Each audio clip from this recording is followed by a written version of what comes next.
Today, in this episode, I am going to have a Dr. Matthew Zakreski. I don't know if I'm saying his name right. He's a clinical psychologist, keynote speaker, and a consultant who works with the gifted and neurodivergent communities. Now, when he come on, he will explain all that to you. But today on my podcast, he explained what he does. Um, I got him here to be on my podcast because, as you know, we have talked about NPDs. NPDs is Narcissistic Personality Disorder, and I came across him as a guest in the match, and they had him down as he talks about imposter syndrome. And I want him to explain to us and me what is the difference between imposter syndrome and a narcissist personality disorder. Welcome to the craziness that lives inside my head.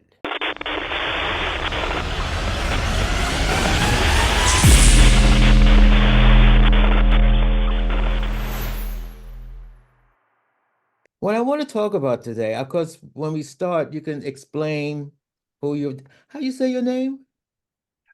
So everybody calls me Dr. Matt, but my last name is Zakreski. Oh, okay.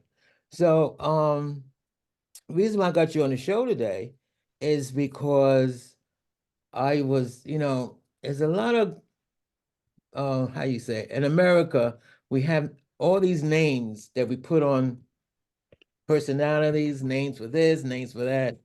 And I read about what you had imposter syndrome. Yep. And what caught my attention is I was dating a guy Yeah. who I felt bad for him because it looked like he's one of those people who try to achieve but never felt like he was good enough. Yeah. Okay. But yada yada yada. I wound up breaking up. And then when I broke up with him, another friend of mine, like explained what went on, was saying that the person I was dating was a narcissist. Mhm. He had narcissistic personality Yeah. syndrome. Yeah, disorder. So I'm wondering, so what is the difference? I mean, between someone who doesn't feel like they're good enough, but yet they go around and do certain things. Absolutely. Well, I mean, and I love that you asked this question. It's an important question because when the terms that people in my profession use make their way out into popular culture, sometimes they get misused and misunderstood. And so it's like, yeah, let me help sort of speak to that a little bit, right? And you know, sort of clarify some points. I think it's a great idea. Okay. So you can start Okay. explain to us, your credentials and everything. So, my name is Dr. Matt Zakreski. I'm a clinical psychologist. I'm a specialist in neurodivergence or people with different brains. So, I do a lot of my work around supporting people with ADHD, autism, kids, people who are gifted, people who have dyslexia, that sort of thing. And a lot of neurodivergent people suffer from imposter syndrome. Imposter syndrome is a condition where you doubt your worth and your accomplishments, and you have this persistent internalized fear of being discovered as a fraud. And be, oh my gosh, I'm the first person in my family to go to college.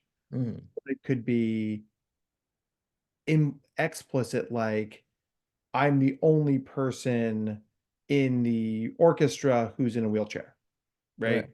When you're made aware of those differences, that can sort of be the soil that this fear of like I'm only here for this reason, right? Mm. And it can become very toxic and draining because that anxiety becomes insidious.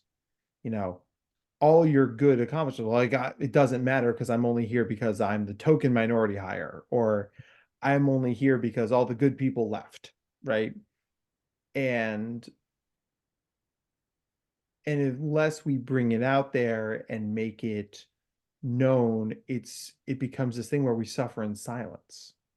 You know, I can't, when I give my talks on imposter syndrome, it's amazing to me how often people start crying because they didn't know that there was a name for this feeling, and they didn't know that it was something that can be worked with and treated.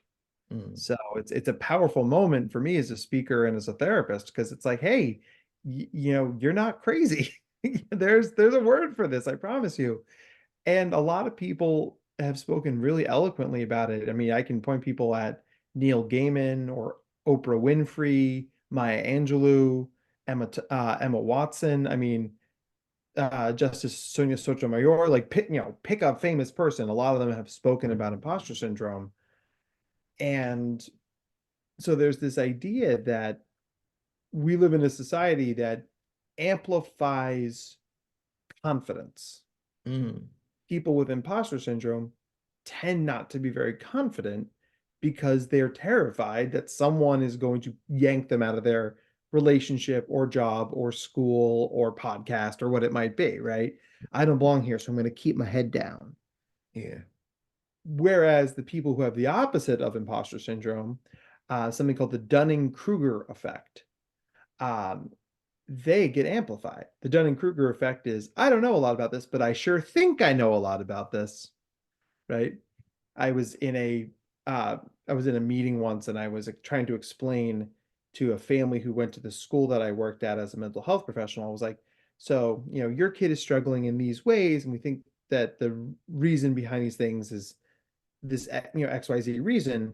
So I'm going to suggest we do this instead of what we've been doing.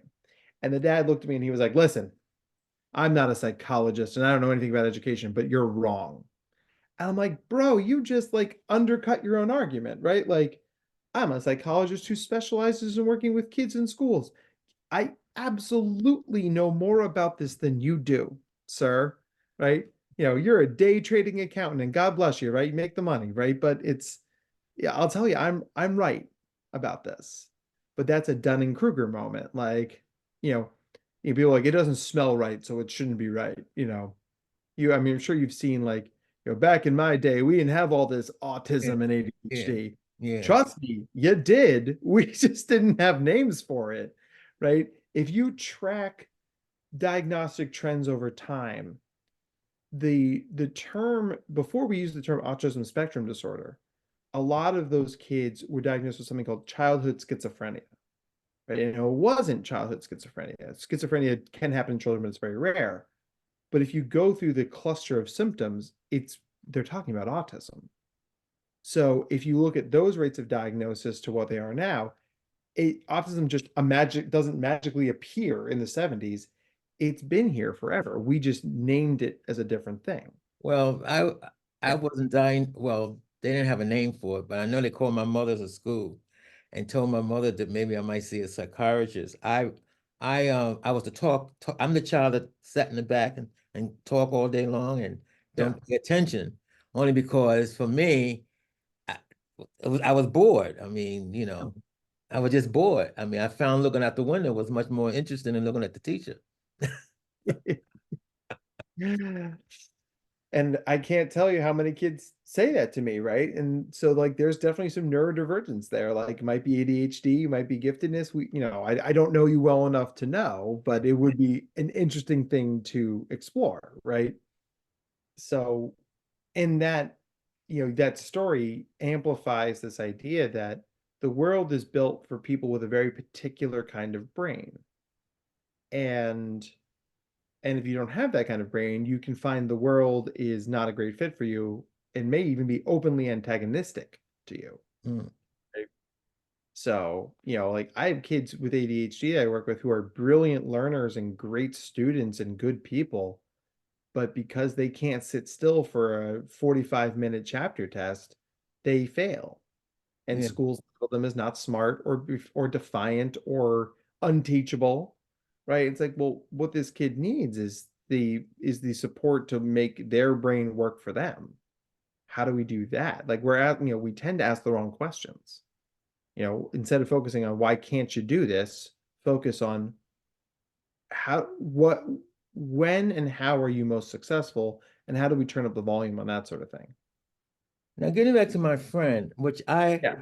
I have well, I know he was a narcissist because he always look in the mirror, he always want to make sure he doesn't have, because he's 70 some years old, don't have Yeah. wrinkles constantly. And I should tell him that. I said, stop looking in the mirror and stop. And then there were times that he would do certain things. And I would ask him the question, did he have ADHD? D whatever. Yeah. And he says to me, I don't think I have it. He said, but if they didn't have that term, that terminology when he was coming up. Yeah. But my thing that's really interesting for me, I did feel sorry for him. I felt there was something, now I hate to say mentally, something spiritually or whatever was wrong with him. But then what if do these people get devious in their mind and start using like like in his case, he had a lot, but Yeah. he never felt that he was good enough. And I Yeah. noticed that, never felt it good enough. But what he does is he take advantage of other people Yeah. to make himself, well, to make himself look better, I guess. I mean, so what would you call that? Is that narcissism or is that what you call it? Imposter syndrome. Well, so it's definitely not imposter syndrome, because imposter syndrome would be more like looking at yourself in the mirror and be like, I can't go to this party or this event because once I get there, they're all going to know I don't know what I'm talking about.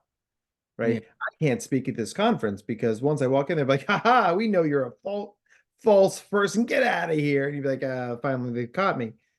The narcissist says that I am better, I am special, and people should understand that and appreciate that. And if they don't, there's something wrong with them. Right? I am the special one. Why are people not seeing how awesome I am? Yeah. Right? And sort of turn, like, it's very arrogant. And what it sort of boils down to is this sort of, it's a lack really of empathy. It's a lack of understanding that other people exist and other people have different opinions, right? If you and I decide to go out to dinner and I'm like, hey, do you want to try the Cuban restaurant in town? If you're a narcissist, you're gonna be like, he didn't ask me what I wanted to eat. Doesn't he know I'm the best restaurant person in town and my restaurant choices are better than your restaurant choices? And you're like, oh, sorry, something's come up, and you leave, right? That's more of a narcissistic move. The imposter syndrome person would say, like, why would you invite me out to dinner? I don't belong out this dinner. Only cool people go out to dinner. I'm not cool. I don't belong here. So, like, if the opposite of imposter syndrome is the Dunning-Kruger phenomenon, where you think you know a lot more than you do, versus imposter syndrome is like, I know a lot, but I don't think that it counts.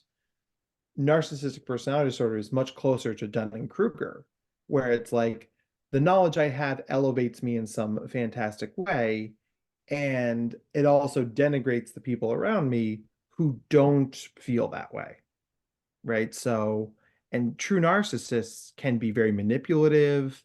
They can patronize other people. They can be demanding, like, you know, do it my way or else.